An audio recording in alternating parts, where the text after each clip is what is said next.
This is your News Source Evening Bulletin for today, Thursday, the 13th day of July in the year 2023. I'm Gordon Mosley reporting, and here's what we're tracking tonight. President Irfaan Ali today reconstituted the Public Service Commission with the appointment of 6 new members, but without the full support of the opposition leader Aubrey Norton. The opposition had objected to 2 of the nominees, citing their affiliation with the government. Chairman of the Gaming Authority's Board of Directors, Maniram Prashad, who was also former Minister of Trade under the PP Civic government, is among the new appointees.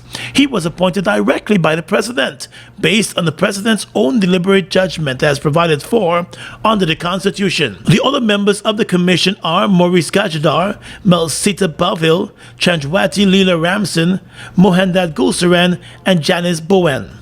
Under the Constitution, the Commission is required to have 6 members, 3 of whom must be appointed by the President after meaningful consultation with the opposition leader. In that regard, the President nominated Gajadar, Ramson, and Bavil. However, the opposition objected to Mrs. Ramson and Ms. Bavil. In objecting to the names, the opposition pointed out that Mrs. Ramson is the wife of the Commissioner of Information, who is a former Attorney General under a PP Civic government.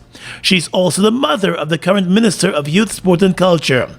It was pointed out also that the new Commissioner Bavil is known to be a close associate of a senior political party operative. Norton said it was important for the Commission to be independent and free from political influence, but the government in response said the 2 had served the country with distinction while holding their portfolios. The other 2 members, Bowen and Gulsaran, were nominated by the National Assembly.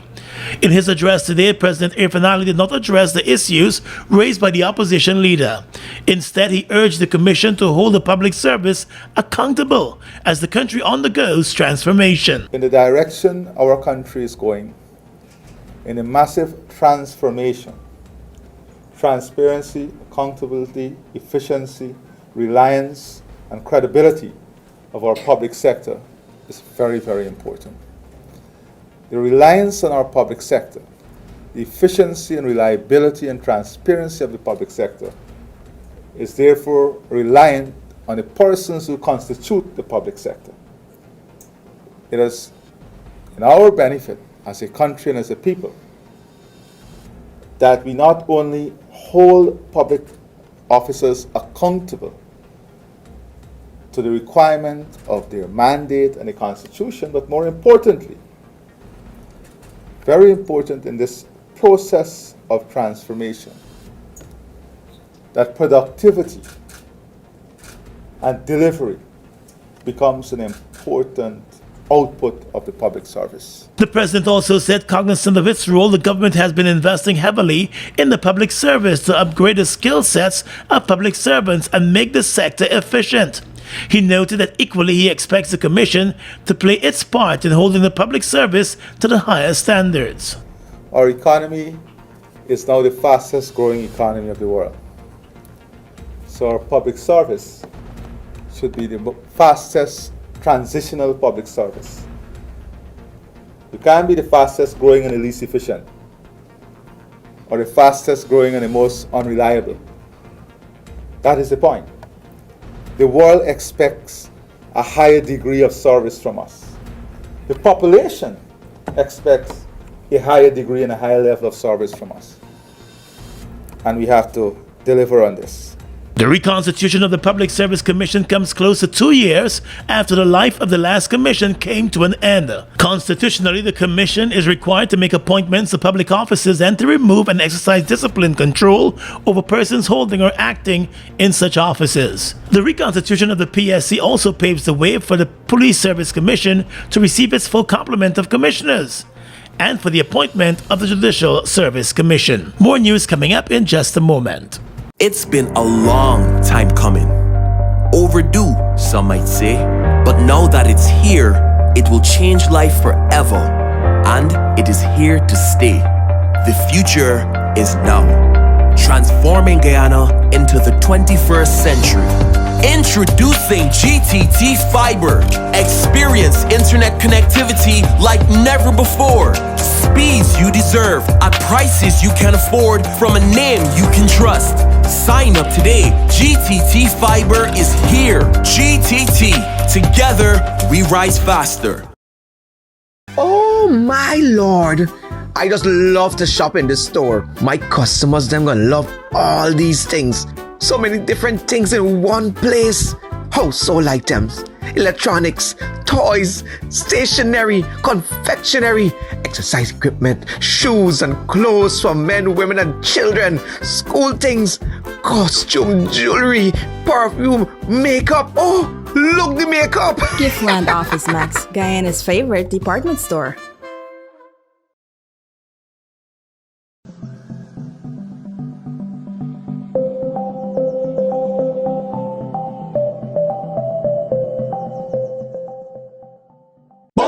Bust the flavors. We're full of flavors. Bust the flavors, that my crave for. We're full of flavors. Tell your neighbors about the bust the flavors. Grab a bust the flavors. Yeah, thirst buster. Grab a buster. Bust the flavor, taste the savor. Bust the flavors. Bust the flavors.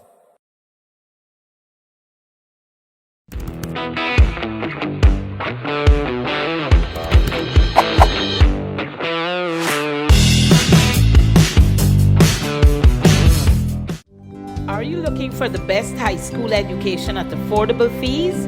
Then register your child today at the VYC Academy. Now enrolling grades 7, 8, and 9 students for the 2023-2024 academic year. VYC Academy, achieving academic excellence. For more information, call us on 227-1013 or WhatsApp us at 613-4806. Strong and solid in countries far and wide. New India Assurance, we're standing by your side. Golden service, half a century and more. New India Assurance, our policies are secure. From the heart of India, we serve these islands.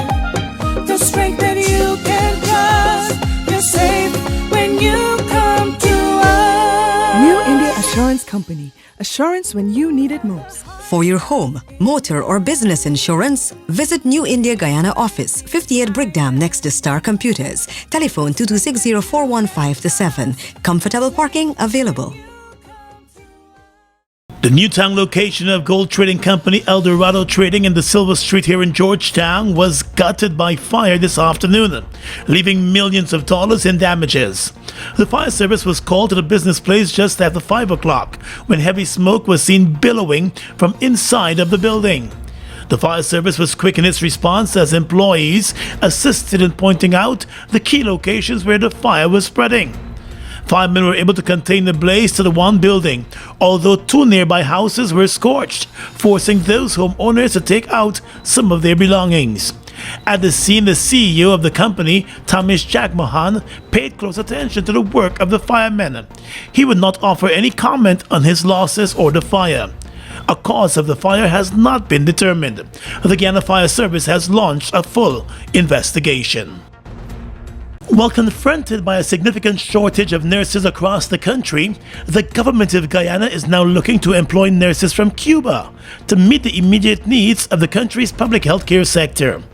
In making the announcement on Wednesday, President Irfanali said he has already initiated talks with the Cuban ambassador to Guyana. I had a long discussion with the ambassador to see if we can get Cuban nurses to come into the system now in the immediate period to help to fill that gap because of the tremendous shortage that we have. Driven by the need for better salaries and working conditions, many Guyanese nurses are now opting to work in the United Kingdom and other developed countries. The move is taking a significant toll on the healthcare sector, with the country's premier public health institution, the Georgetown Hospital, in need of hundreds of nurses. Earlier this week, President Irfanali met a group of nurses at the Georgetown Hospital, and they explained that as a result of the shortage, they are forced to work long hours. That some of them are doubling up on shifts because of the shortage. When I spoke to the administration of Georgetown Public Hospital, they now have hundreds of nurses short of their full complement. While the government is looking to recruit nurses from Cuba to fill the existing gap in the medium to long term, it is looking to redouble the efforts at training locals. The medium and long term is to train and retrain and train more than the capacity that you need. But the immediate term, for example, for nurses, is to have nurses come into the system from external sources. The administration plans to further expand its nursing program to cater for additional nurses. It is encouraging persons with the basic nursing requirements to sign up for the nursing program. Even as he applauded the work of police officers in crime fighting over the past year, Acting Police Commissioner Clifton Hicken today warned senior and the junior police officers that there will be consequences to the breaching of the standard operating procedures of the police force. Speaking at the Police Force's awards ceremony this morning, Mr. Hicken said police officers ought to be reminded that their job is to serve and not to be served. Ethical standards, professionalism, they are considered hallmark, and there will be non-acceptance, non-tolerance for members of the force at all levels, at any level, who breach SOPs and procedures. You are employed to serve and not to be served. The warning from the police commissioner comes on the heels of continuing claims by some members of the public of harassment and bribe-taking by cops. There has also been a growing trend of some police officers coming under attack while carrying out their duties. The acting commissioner says senior ranks must ease their way out of their offices more. Our days to be sitting in the offices, long gone. That is not contemporary policing. Your duty as commanders and head of departments are to ensure the ranks under your command interact with the public. The public is who we were designed to serve. We were established to serve. And so you will continue to build those bridges. You will redevelop relationship with communities, and you're going to venture into other communities you will never touch. You're going to organize activities on behalf of the Guyana Police Force, and we are going to ensure that we build bridges and not put up barriers in that regard. Mr. Hicken said members of the Guyana Police Force must focus also on serving the public and build bridges rather than erecting barriers.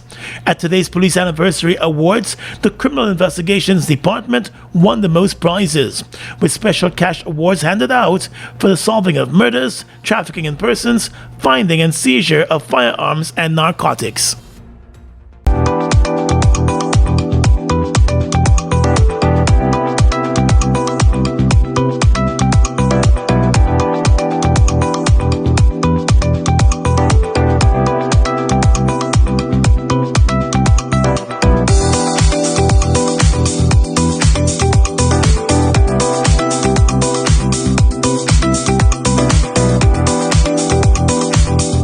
Come visit us on Waterloo Street. John Lewis Styles, simply different.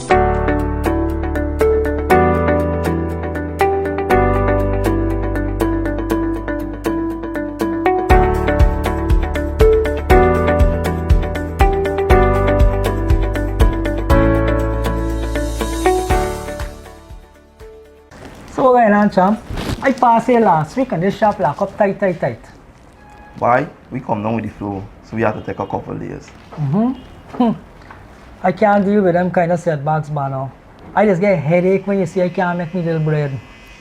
I know them ways, champ. But thank God for NIS. NIS? What you got to do now with NIS? I mean, what I got to do with NIS? I register as self-employed and I make monthly contributions to NIS. Oh. So you see, for them days I lose, NIS pay me back for most of them days. What? That's good. You know, I always used to believe that it's only people in big offices and so they pay NIS. No, man.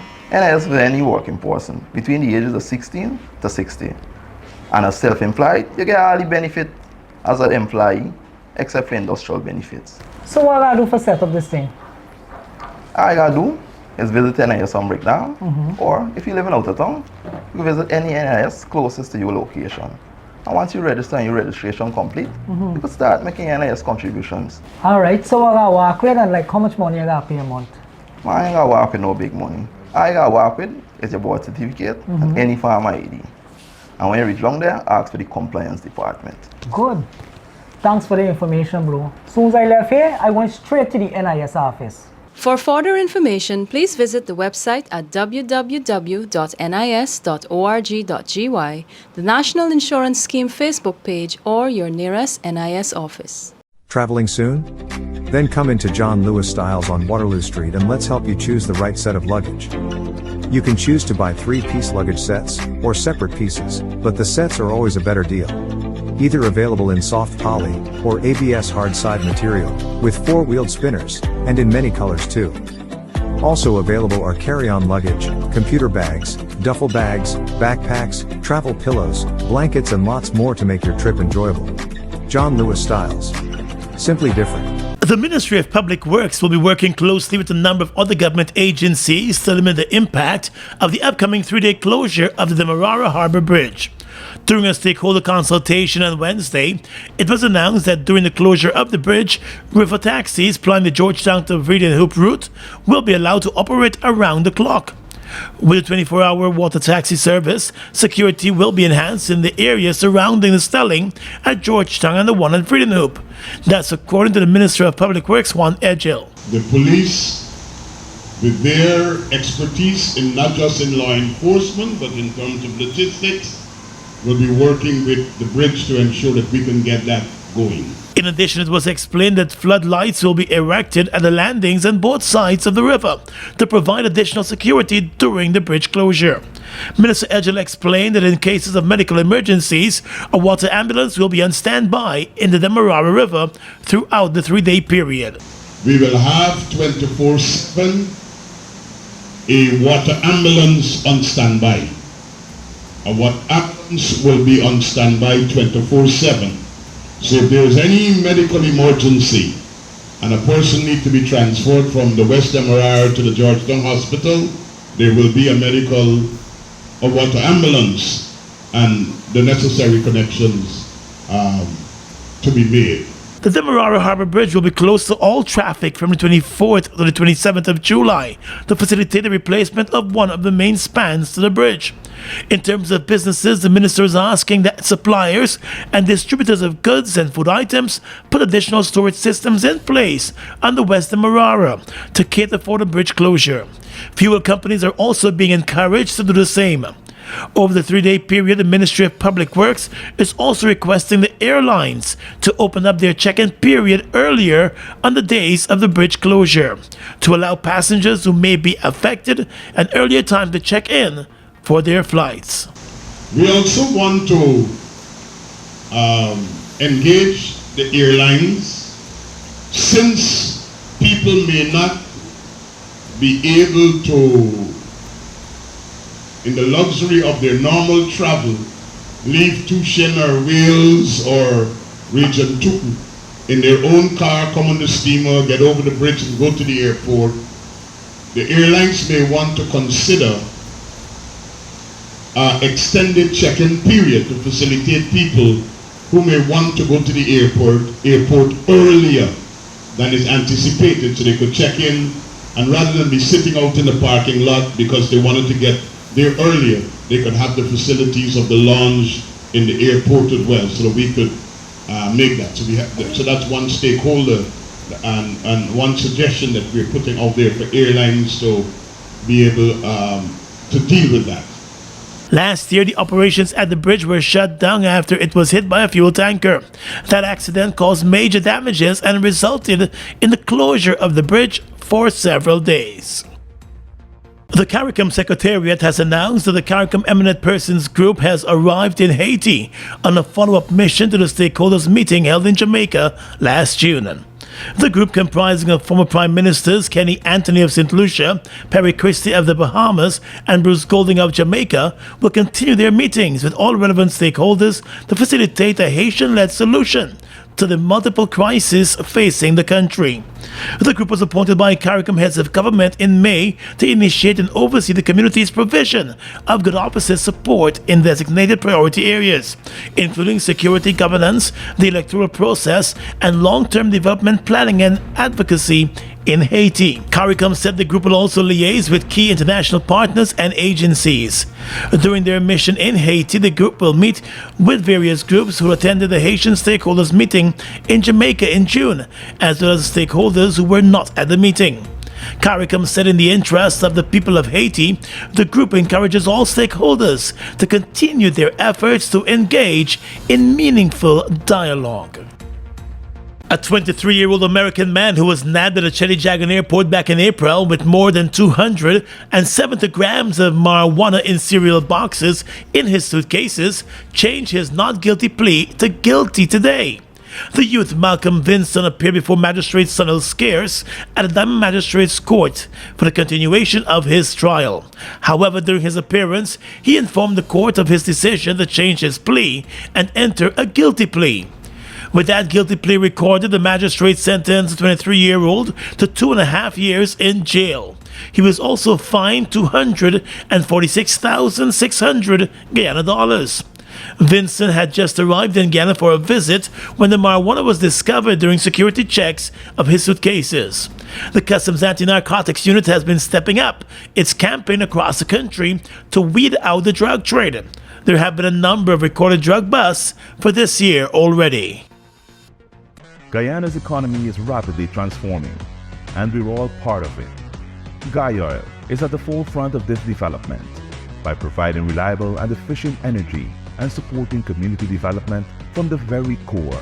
100% of Guyoil's profit goes back to building schools, roads, and other important infrastructure that connects our cities and towns, providing fuel to domestic, marine, industrial, and aerial transportation.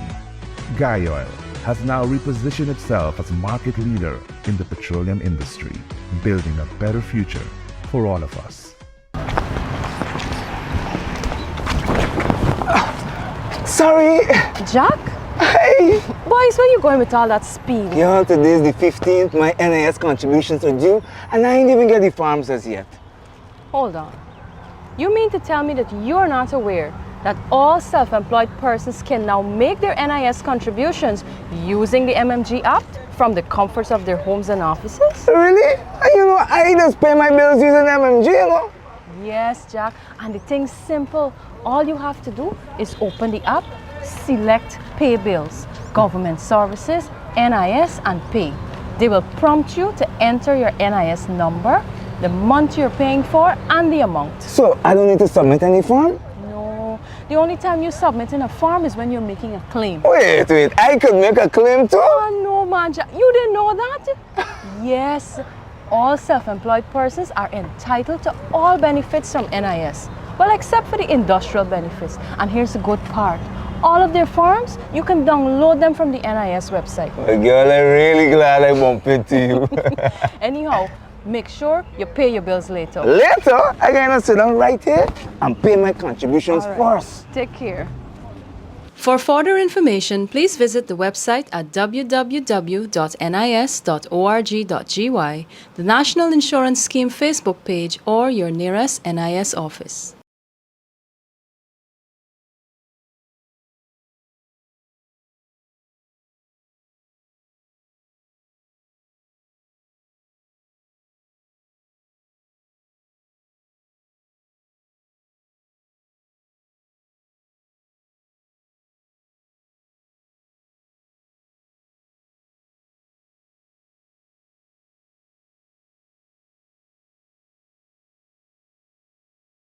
Food Max Supermarket, located on the ground floor at the Giftland Mall, is your one-stop shop for all your grocery needs. We stock a variety of imported frozen meat and food products, fresh produce, and pet supplies, freshly made bread. Rotisserie chicken and patties are also available daily. Shop in comfort today at Food Max and let our courteous staff assist you in satisfying your shopping needs. Food Max, the fresh food specialist. It's one of your biggest goals, getting your own home, where memories are made, where happiness lives. You may feel that home ownership or renovation is beyond your reach, but we at Republic want you to know that there's always a way. Ask us about our suite of mortgages. Let's help make your housing wishes come true, or advise on how the equity in your existing home can finance other dreams and goals. Call or go online to learn more. Look who's in the mix now. The new Buster Soda Water. 0 calories, 0 sugar, 0 artificial flavors. 100% refreshing. Taste Buster Soda Water today. Buster Soda Water. Now available for only $120.